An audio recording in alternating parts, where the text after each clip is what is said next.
서울중앙지검 공공수사 일부에서 법무부를 통해 김용현 전 국방부 장관을 출국 금지했다고 합니다.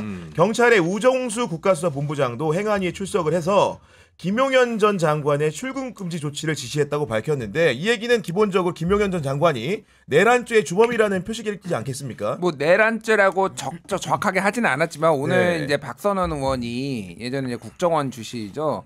박선원 의원이 지금 그 김용현 전 장관이 티켓팅을 했다. 비행기 그 첩보를 자기가 입수했다라고 얘기를 하니 이거 지금 어떻게 된 건지 출국 금지 시켜야 되는 거 아니냐 이렇게 얘기를 했고 오늘 국방위원회 여기 계신 뭐 시청하시는 분들도 많이 보셨겠지만은 엄청 뜨거웠거든요. 맞아요. 그러니까 우리가 뒤에 얘기를 하겠지만은 이 여론의 집중이 엄청났어요. 그러니까 그 상황에서 만약에 그거를 출금을 안 시키면은 이거 방조하냐? 도주 방조하냐? 이렇게 이제 될 수밖에 없는 상황이니까 이렇게 했고 김용현 씨는 지금 뭐 나는 해외 도피할 생각 없다 또 이런 주장을 또 하고 있더라고요.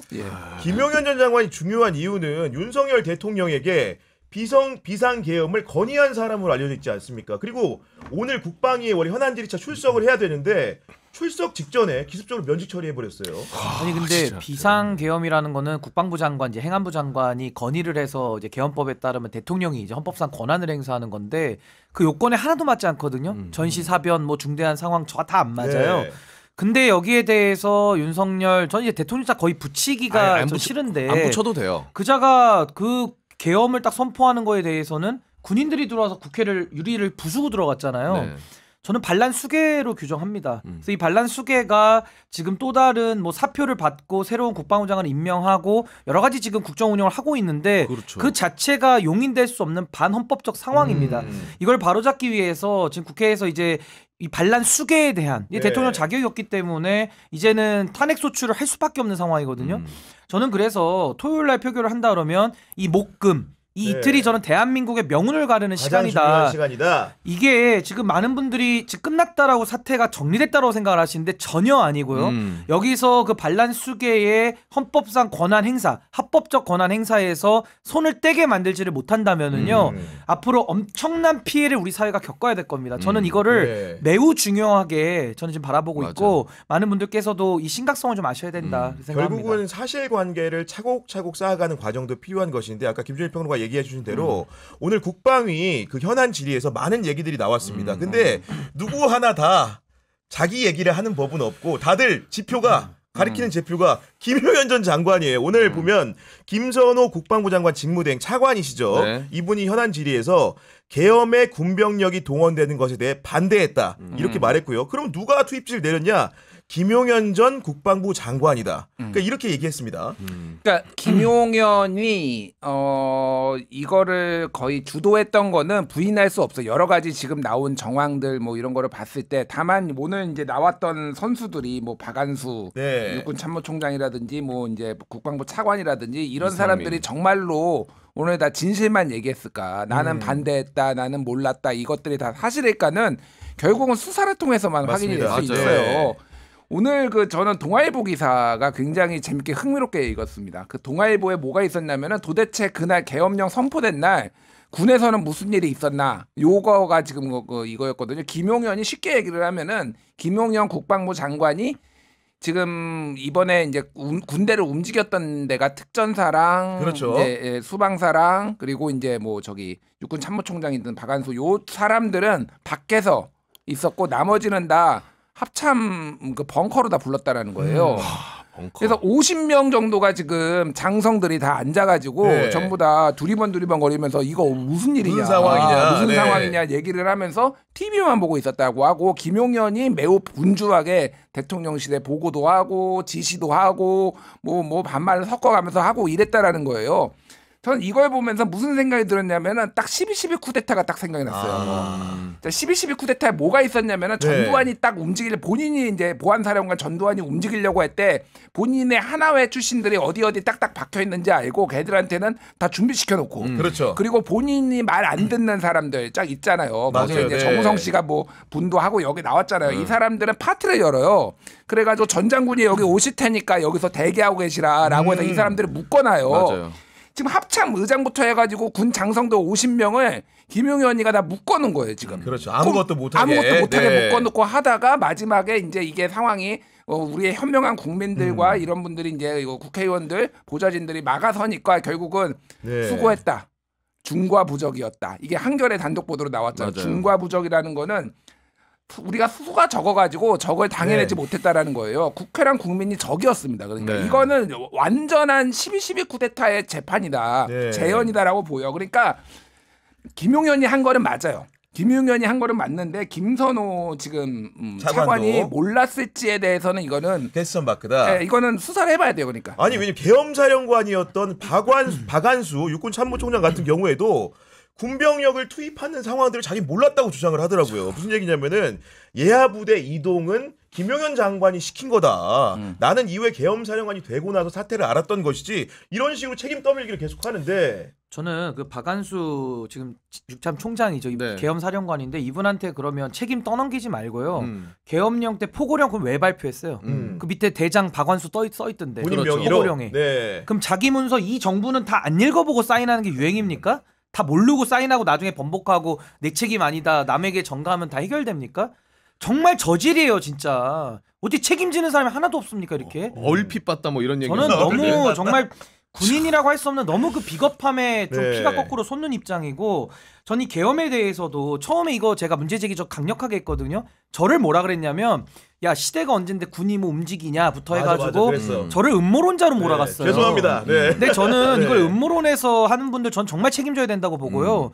이게 계엄은 선포할까 말까를 가능성으로 보면 안 되고 의지의 문제로 봐야 된다. 윤석열이라는 자가 이제는 더 피할 곳이 없다. 나 이러다 죽겠다 싶어가지고 발동하면 하는 거거든요. 그래서 한 거 아닙니까? 이 자가 헌법을 유린하고 거부권을 20몇 차례나 써가면서 지금까지 헌법 위반을 밥 먹듯이 했는데 그럼 계엄이라는 것을 반헌법적으로 못 쓸까요? 그 논리적 확신 속에서 제가 가능성을 지적을 했던 건데 이걸 음모론으로 몰았던 것도 지적을 하고요. 또 네. 하나는 국방부 장관은 군 정권만 가지고 있습니다. 군 정권은 합참 의장을 통해서 군을 병력을 움직여야 돼요. 네. 근데 지금 군 정권을 갖고 있는 국방부 장관이 어떻게 자기 충암 라인과 용현 라인 동원해가지고 그 부대 배치를 하고 군을 움직입니까? 있을 수 없는 이거 국헌 문란 내란죄 반란죄입니다. 맞습니다. 군사 반란죄예요. 이거 군형법상에는 사형밖에 법정형이 없습니다. 네. 전 그거 책임을 반드시 물어야 된다고 보는 것이고 저는 왜 이번 제가 목금이 중요하다 그랬냐면 이제 토요일 날 국회에서 표결도 있고 국민들이 이제 탄핵 촉구하면서 다 거리로 나오실 텐데 네. 평화적으로는 우리가 당연히 해야 되는 것이지만은 여기서 정리 못하면은 또 다른 파국으로 저는 갈 길 굉장히 두려운 겁니다. 의도된 비상을 또 한 번 할 수가 있다. 그래서 이번에 많은 분들이 모이시면 이게 어떤 시그널이 있냐면 현재 정상적인 군, 경, 검찰 정상적인 사람들이 그 안에도 내부에 있어요. 그럼요. 네. 그 사람들한테 시그널을 국민들이 보여줘야 됩니다. 그래야 또 다른 제2, 제3의 불행한 일을 막을 수가 있어요. 그렇죠. 그러니까 저는 이번 목금이 굉장히 중요하고 제일 좋은 방법은 정신 못 차리는 저 국민의힘 의원들에 대해서 자꾸 헛소리들을 지금 오늘까지도 너무 많이 하고 있는데 다 집어치우고 이 반란 수괴에 대해서 헌법상 형법상의 책임을 묻는 것부터 하고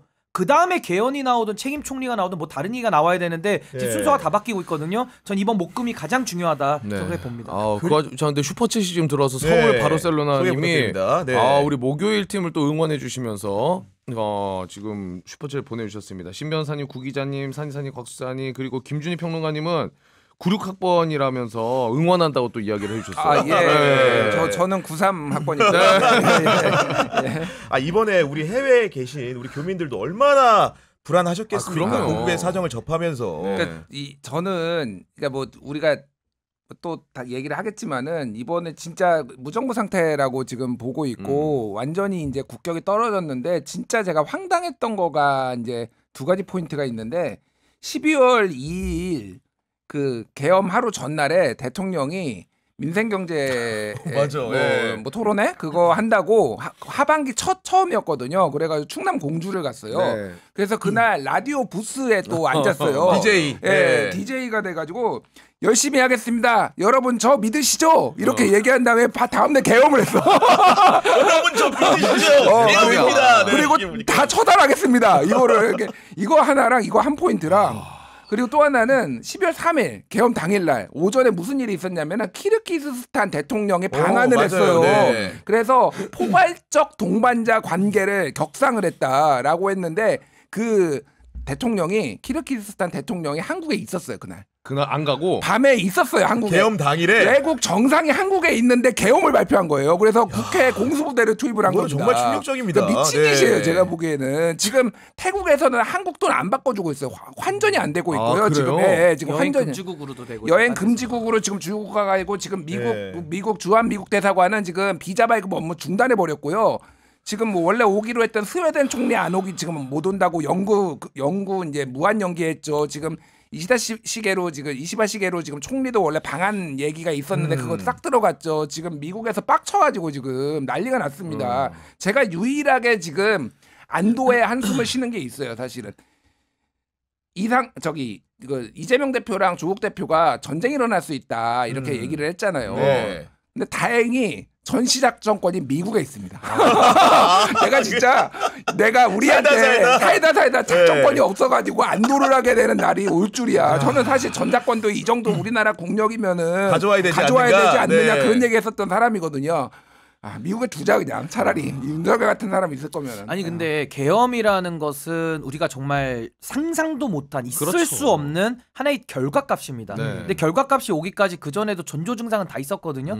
그래서 그게 전조 증상이 뭐냐면은 대통령이라는 자 입 안에서 늘상 반국가 세력이라는 말이 늘 나왔습니다. 맞아요. 그러니까 네. 국민을 적으로까지 돌리는 지경까지 가버렸고 그 다음에도 항상 그 입틀막이라든지 민주주의에 반하는 행동들을 너무 많이 했거든요. 그날 계엄 선포한 날도 당일에 서울의 소리 압수수색을 들어가면서 맞아요. 기자들 네, 또 압박이 맞아요. 들어간 상황에서 그 키르기스탄 정상이 왔는데 그날 밤에 10시 반에 계엄을 선포하고 오거든요. 저는 그날 녹화 방송을 30분을 찍어놨는데 네. 녹화 중단하고 현장에 뛰어갔습니다. 바로 맞아요. 뛰어갔습니다. 핸드폰 들고 뛰어가셨더라고요. 네, 뛰어가서 제가 이제 그 도서관 쪽, 국회 도서관 쪽에 있는 네. 그 정문에서 이제 경찰하고 대치하면서 막혔는데 네. 제가 늘상 대치를 하다가 뉴스를 보니까 안에 무장 그 더듬이뿔 네. 무장한 특수부대 공수부대원들이 총을 들고 들어온 거예요. 국회를 압박하고 이제 의원들 잡아가려고. 야투경 끼고 제가 경찰한테 그랬습니다. 야 이게 정상 계엄이 아니야. 이거 비정상 계엄 아니야. 들어간다 우리 시민들이. 근데 경찰들이 우리를 막아 세우는 거예요. 그래서 제가 그랬죠. 아니 총 들고 들어온 공수부대를 향해서는 경찰이 무슨 뭐 치안을 관리하든 뭐 들이댈 생각을 하지도 못하면서 용인하면서 네. 국민들이 들어가서 저 공수부대 몸으로 맞고 지금 휴대폰 하나 들고 가지고 총 뺏고 안 그렇습니까? 국회를 지키겠다는데 어떻게 그 국민들을 향해 가지고는 경찰이 이렇게 나올 수가 있냐? 그러면서 그날 다 국회가 정리되다가 다행히도 의원들이 몸을 던져서 담을 넘고 그렇죠. 월담을 네. 하고 자기 몸을 다 바치고 막말로 가서 붙잡혀서 생명의 위협까지 느끼면서 간 거거든요. 실탄까지 지금 다 갖고 온 게 드러났기 그렇죠. 때문에 그러니까 이게 생각하면 얼마나 끔찍합니까? 그래서 저는 대한민국의 이번에 군과 경찰이 얼마나 허약한가를 다 드러냈기 때문에 정말 우리 사회가 저는 이번 이 계엄을 통해 가지고 정말 근본부터 정말 돌아보지 않으면은 너무 위태로울 것 같다는 생각을 했습니다. 근데 계엄군의 손길이 미친 곳이 저희가 국회가 많이 있는 줄 알았더니 선관위에도 갔다는 겁니다. 선관위는 사실 시민들이 갈 수 없었기 때문에 일일이 어떤 상황이 있었는지 알지를 못했는데 무장한 계엄군이 선관위 과천청사, 관악청사, 선거연수원에 갔고 당직자 5명이 휴대전화를 압수까지 했다는 거예요. 도대체 선관위를 왜 갔을까요? 왜 갔을까 진짜? 선관위가 어떤 의미가 있을까요? 그러니까 계엄한테? 이게 국회보다 뭐 많이 갔다 이런 기사도 있더라고요. 네, 맞아요. 숫자적으로. 숫자적으로 네. 많이 갔다. 뭐 이제 무장 상태나 그런 거는 이제 국회가 더 엄중했겠지만은 그러니까 이게 여러모로 어쨌든 국회를 간 것도 헌법기관을 정지시킨 거기 때문에 1997년 이제 전두환 노태우 씨 대법원 판례에 따르면은 이것도 이제 내란죄에 해당되는데 선관위도 사실은 헌법기관이거든요. 맞습니다. 네. 그러니까 이거를 이렇게 이제 장악을 해서 뭔가를 못 하겠다라는 거는 이거는 어쨌든 내란죄에 또 해당된다는 거 하나. 그리고 얘기가 나오는 게 결국은 여론조사 명태균 씨가 여론조사 조작을 많이 했고 그게 이제 뭐 81차례 했는데 그중에 58차례는 이제 뭐 공표였고 아닌 거는 맞아요. 미공표도 네. 있는데 미공표 같은 경우에는 잘 모르겠어요. 거기에 자료가 없을 겁니다. 근데 공표 여론조사는 선관위에서 그런 것들을 관리를 하기 때문에 그거를 확보하기 위해서 간 거 아니냐 이런 얘기가 나오고 있어요. 그러니까 상식적으로 보면은 지금 선거가 없잖아요. 그렇죠. 그러니까 뭐 당연히 지금 이건 이 쿠데타가 잘못된 거긴 한데 네. 우선순위에서 왜냐하면 이번에 이 쿠데타가 얼마나 은밀하게 됐냐면은 이게 그래서 좀 안 된 것도 있거든요. 그러니까 이게 그 소위 말해서 이게 말을 안 들을 가능성이 높으니까 매우 소수의 부대만, 그러니까 충안파와 그리고 육군, 이제 육사 출신의 육사 라인. 장성 예. 라인들. 그래서 참모총장이 합참의장이 그 해군 출신이라서 사실은 배제됐다는 얘기가 있어요. 그러니까 그렇죠. 육사 출신들만 딱 모아가지고 했기 때문에 가용할 자원이 매우 적었습니다. 상식적으로. 그래가지고 어떻게 보면은 무장 상태도 심각했고 군인들도 이제 이렇게 하는 것에 대해서 거부감이 있었고 여러 가지가 있었지만은 더 많은 병력을 사실은 국회부터 쳤어야 돼요. 그러니까 이게 선관위에 매우 급한 일이 있지 않고서야 이렇게 할 수가 갈 이유가 없다. 있었겠는가? 갈 이유가 없는 거예요. 선관위는 나중에 해도 돼요. 네, 진짜로. 아니 그리고 제가 우려했던 건 하나는 뭐냐면은 기본적으로 대통령이 입법부를 받아본 인식이 내가 다스린다 따라라. 통법부적 인식을 갖고 있기 때문에 혹시 범죄자 소굴에 속한 국회의원들을 조기에 바꾸고 싶지 않았는가? 그러니까 저도 네. 좀 앵커님 말씀하신 의도가 더 크다고 봐요. 그러니까 쉽게 말해서 여론조작 사건 관련해서 증거를 은닉하고 증거를 파쇄하기 위해 갔을 수도 있다라는 해설도 전 일리가 있다고 보고 더 중요한 건 뭐냐면 그거야 뭐 나중에 가서 금방 해도 될 일인데 이 계엄을 하면서 갔다라는 건 너무 이상하거든요. 저는 국회의원들을 잡아가고 체포를 하고 국회를 해산한 다음에 저는 이제 합법적으로는 선거를 이길 방법이 없잖아요. 이 정부가 이 지지율로는 그렇죠. 그리고 계엄까지 했는데 어떻게 선거에서 이기겠습니까? 네. 그러니까 그 다음에 국회의원들을 국회를 해산하면 다시 또 국회를 설립을 해야 되잖아요. 그러니까 그 헌정 중단 후에 국회를 재선거를 통해서 본인이 총선을 장악하기 위한 그 빌드업을 위해서 저는 선관위를 먼저 장악한 거 아니냐.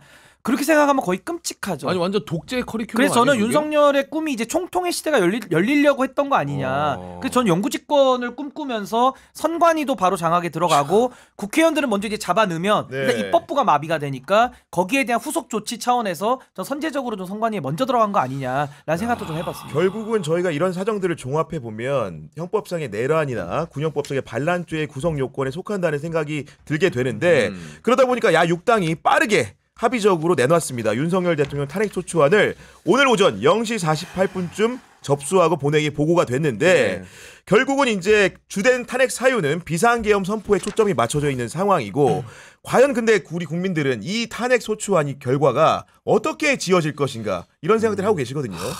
7일 이제 이번 주 토요일 7시에 이제 이 탄핵 소추 이제 표결을 하는데 걱정이 많아요. 개인적으로 걱정이 많고 아마 우리 국민들도 걱정이 많으실 겁니다. 뒤에 뭐 얘기를 하겠지만은 국민의힘은 당론으로 이미 탄핵에 네. 찬성할 수 없다라고 얘기가 이미 나온 상황이기 때문에 굉장히 이제 부정적인데 민주당이 이제 6일에서 7일 자정 전까지만 이제 하면 되는 건데 7일 날 사실상 7시면은요 이제 마지막까지 시간을 벌었다 기다려보겠다라고 이제 보는 건데 이게 주말 사이에 국민들의 어떤 집회에 나오고 윤석열을 탄핵시키자고 하는 그 에너지와 열기, 열망을 모아가지고 표결을 하겠다라는 거예요. 그러니까 그렇게 이제 뭐 직접 민주당 쪽에서도 그렇게 얘기를 했고요. 다 이제 집회에 참석하겠다라는 거거든요. 참석하다가 이제 가겠다라는 겁니다. 그래서 이번 주말이 굉장히 중요해졌다 정말로 중요해졌다라는 거고 네. 저랑 신인규 대표는 또 뭐 다른 데서 또 그 시간에 방송을 하기로 지금 같이 뭐 그렇게 돼 있어요 어쩌다 보니까 뭐 약간 그런 상황이에요. 그래서 많은 국민들이 이번에 좀 나와 주시면 좋겠다. 네. 예, 저도 뭐 다른 일정들이 굉장히 많아가지고 지금 뭐 다 참가하지 못했겠지만 저도 집회에 좀 참가를 할 생각이고 네. 여러모로 이번이 정말로 민주주의의 분수령이다. 지금 계속 이게 그러니까 무슨 다른 것 떠나가지고 무슨 일이 벌어질지 몰라요. 저는 계엄 가능성을 배제할 수 없다고 봅니다. 김민석 최고위원도 추가적인 2차 계엄 얘기가 100%다라고 했는데 저는 뭐 100%까지라고 생각 못하지만은 계엄에는요. 경비 계엄이 있고 비상 계엄이 있어요. 근데 이번에 한 거는 비상 계엄인데 경비 그렇죠. 계엄은 뭐냐면은 행정기관이 치안을 못할 때 쉽게 얘기하면 경찰이 치안을 못하면은 군을 투입해서라도 치안을 확보를 하는 게 경비계엄이에요. 그 비상계엄은 우리가 이제 봐왔잖아요. 경비계엄 발동할 수도 있겠다. 너 100만 명씩 나오고 그러면은. 그런데 그 다음에 지금 역사를 보면은요. 원래 다 경비계엄 발령한 다음에 비상계엄으로 다 바로 넘어가죠. 바로 네. 넘어가죠. 그렇게 해가지고 이렇게 항상 쿠데타가 일어났던 거였거든요. 네. 그래서 어쨌든 많이 나와가지고 사실은 엄두도 못 내게 그 생각을 못하게 이렇게 하는 게 이번 주말이 굉장히 중요하겠다 생각이 듭니다. 그리고 저도 말씀에 다 동의하고 저도 그날 집회를 갔다가 이제 방송으로 갈 예정이거든요. 저는 이게 왜 제가 위태롭다고 느끼냐면 일단 정상인이 아닌 사람이 지금 국정 운영을 하고 있는 거예요. 이거는 정상적인 판단으로 볼 수 없기 때문에 반헌법적인 거를 논하는 것도 맞지만은 일단은 너무 위태로운 겁니다. 네. 그 너무나도 위태로운 상황에서 만약에요. 이번에 탄핵 소추 의결이 안 되면 지금 이 반란 수계가 또 한 번 국정 운영을 더 할 수 있게 돼 그렇죠. 있거든요. 그때부터 그럼 어떻게 막을 것이냐. 이 문제가 따라 나옵니다. 음. 그래서 저는 이번에 최선을 다해서 전 탄핵을 반드시 시켜야 된다. 이게 전 핵심이라고 보고 저는 또 하나 우려스러운 게 지금 친한계를 비롯해서 어떤 얘기들이 보수에서 나오고 있냐면은 계엄은 위헌인데 지금 대통령을 탄핵시킬 수는 없다라는 내가 술을 먹고 운전을 했는데 나를 음주운전으로는 처벌할 수 없어라는 정말 그 헛소리 같은 논리들을 네. 퍼뜨리고 있고 실제로도 국민의힘이 탄핵을 반대하겠다고 당론을 정해버리는 거예요. 네. 그러면서 이제 오늘 제가 이 움직임을 좀 소개해드리려고 하는데 소위 친한파 그룹 젊은 소장파 의원들이 네. 오늘 나와서 기자회견을 했는데 맞습니다. 뭐라고 하느냐 윤석열 대통령 사과하고 음. 책임자 처벌하고 개헌을 하자 그래요. 임기단축 개헌을 하자. 임기단축 개헌을 네. 하자 그래요. 그럼 이 말은 무슨 말이냐? 이 비정상적이고 위태롭고 대한민국 헌법을 짓밟는 윤석열 반란 수계를 그대로 대통령에 내어놓고 논 상태에서 그러니까 계엄의 위기는 늘 열어놓은 상태에서 자기들이 들어가서 권력을 해먹겠다라는 지금 그 야욕을 벌써 드러내고 있습니다. 아직 탄핵에 대한 표결도 안 했는데 게다가 개혁신당도 입장은 당론으로는 탄핵을 걸면서 또 최고위에서 뭐라고 얘기하느냐 책임 총리를 해야 되고 중립 내각을 만들어야 되고 개헌을 하자고 또 이 얘기를 하고 있어요.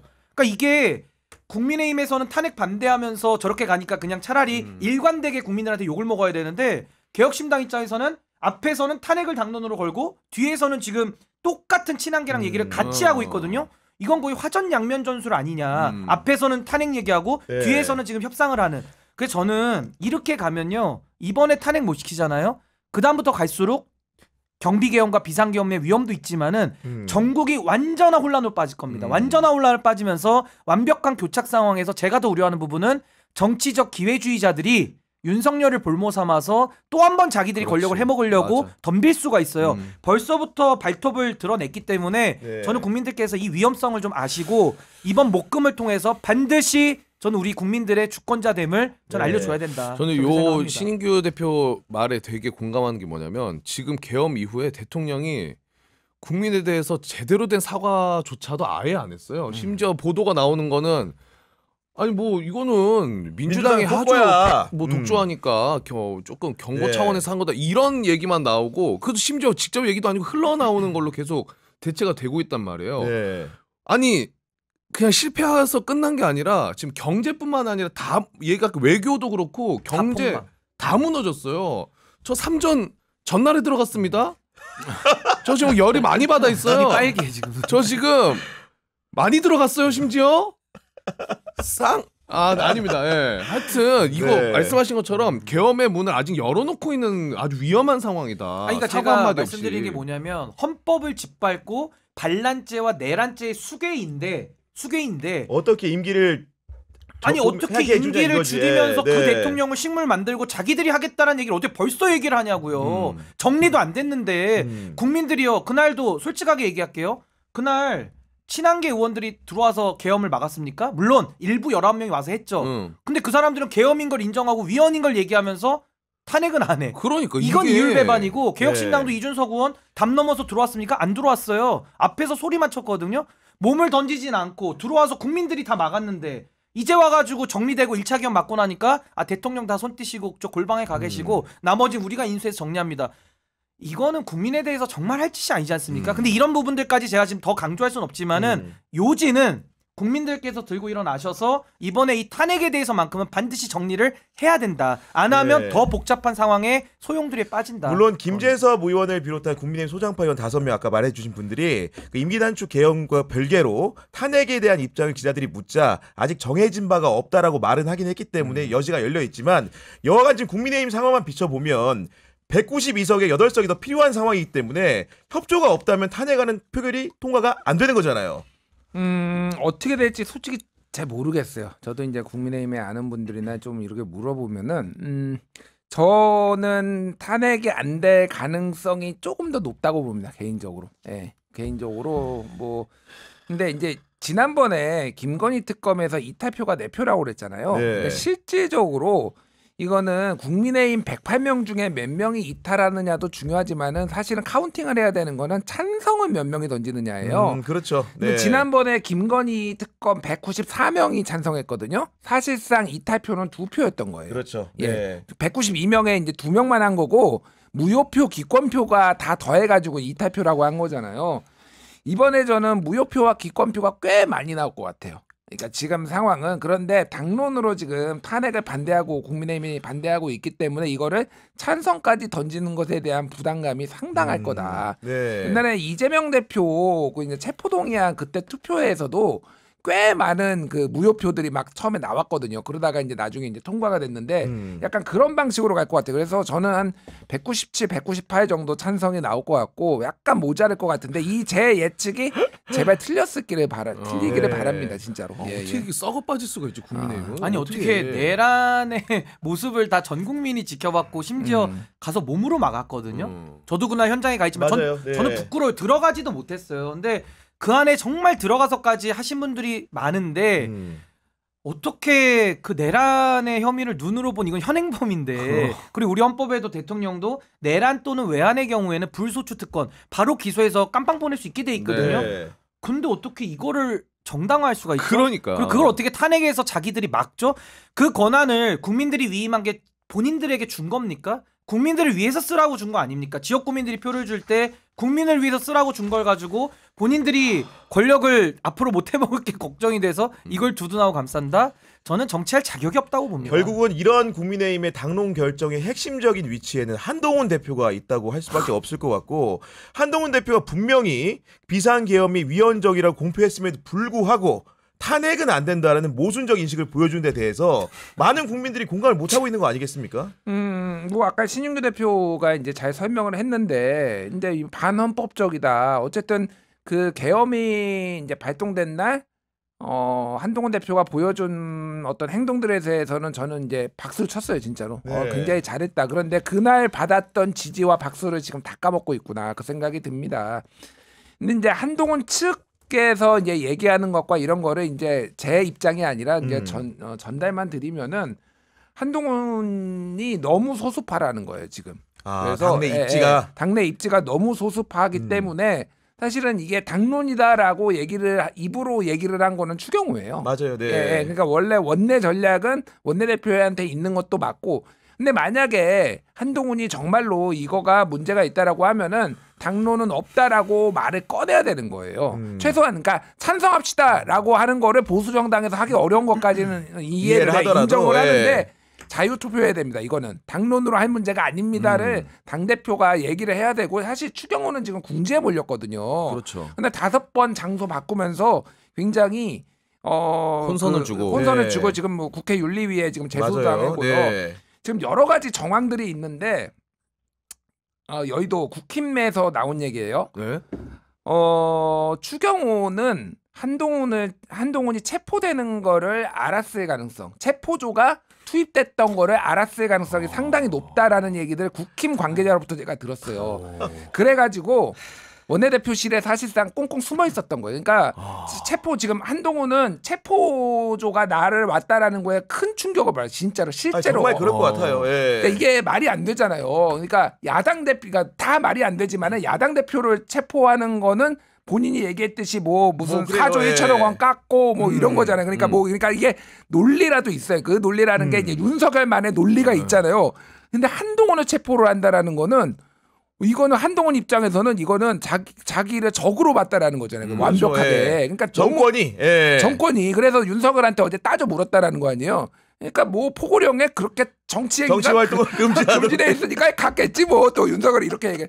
한동훈이 약간 지금 멘붕 상태고요.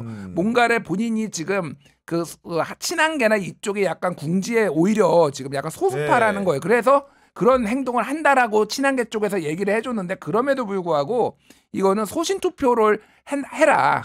그러니까 자유 투표를 해라 정도는 한동훈이 얘기를 해줘야지 국민들의 지지를 얻을 수가 있습니다. 이 상황으로는요 절대 한동훈은 앞으로 정치 못해요. 근데 저는 국민의힘에서 이제 탄핵에 어떤 표를 던질지가 이제 초미의 관심 아니겠습니까? 그렇죠. 저는 네. 정말 대한민국의 운명이 걸려 있다라고 저는 생각이 들어서 국민 여러분들께서 그 힘을 보여주셔야 저 국민의힘 의원들도 뭐 본인 마음은 어떻든지 간에 아까 말씀드린 대로 국민이 위임한 권한이지 자기 게 아니잖아요. 전 그걸 좀 깨달을 수 있게 국민들이 해주셔야 된다라는 걸 제가 먼저 말씀드리고 저는 키는 오히려 역설적으로 친윤계나 친한계가 아닌 중립지대 의원들이 저는 가지고 있다고 봐요. 회색지대에 있는 분들이 그동안 의견을 안 밝혔던 사람들. 근데 이 사람들이 왜 그러냐?